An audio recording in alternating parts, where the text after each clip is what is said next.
با سلام. امروز این ویدیو قصد داریم آموزش ویدیویی که درخواست کرده بودین رو براتون یاد بدیم. برای این کار وارد برنامه کپکاتی میشیم که یکی از بهترین و پرکاربردترین برنامه برای ادیت و تدوین ویدیو هستش. از قسمت نیو پروژکت، فوتو، عکس‌های مورد نظرمون رو انتخاب. عکس اولی عکسی هستش که انتخاب کردیم، عکس بدون ادیت هستش و عکس دومی هم عکس ادیت شده.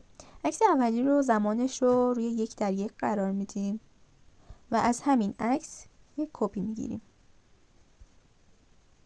و زمان عکس دوم رو روی 4 ثانیه قرار میدیم و عکس سوم هم زمانش رو روی 2.5 ثانیه. برای عکس دوم از قسمت adjust saturation اگه بیشتر کنیم غلظت رنگیش بیشتر میشه. ما تو این ویدیو میخوایم که سیاه‌سفید کنیم، پس تا آخر کم میکنیم. بعد از قسمت overlay add overlay ویدیوی چرخونه رنگیمون رو اضافه میکنیم. ویدیو رو انتخاب و تمام صفحه میکنیم. بعد از قسمت ریموو بک‌گراند گزینه سوم کروما کی و این دایره رنگی رو کمی پایین تر میاریم و اینتنسیتی رو انتخاب میکنیم. میخوایم این رنگ آبی رو محو کنیم. شدت رنگیش رو تا 6 بیشتر میکنیم و بعد یک خروجی بزنیم.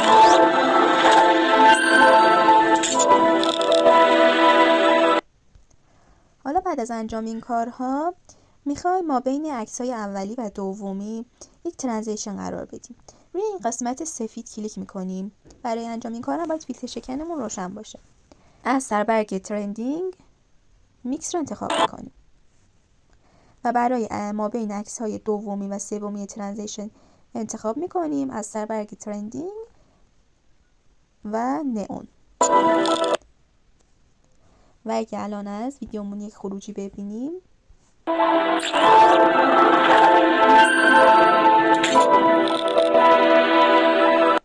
و اگه الان بخوایم از ویدیومون خروجی بگیریم گزینه بالایی فلش رو انتخاب و سیو تو دیوایس رو انتخاب میکنیم و ویدیومون با کیفیت بالا توی گالری برامون ذخیره میشه.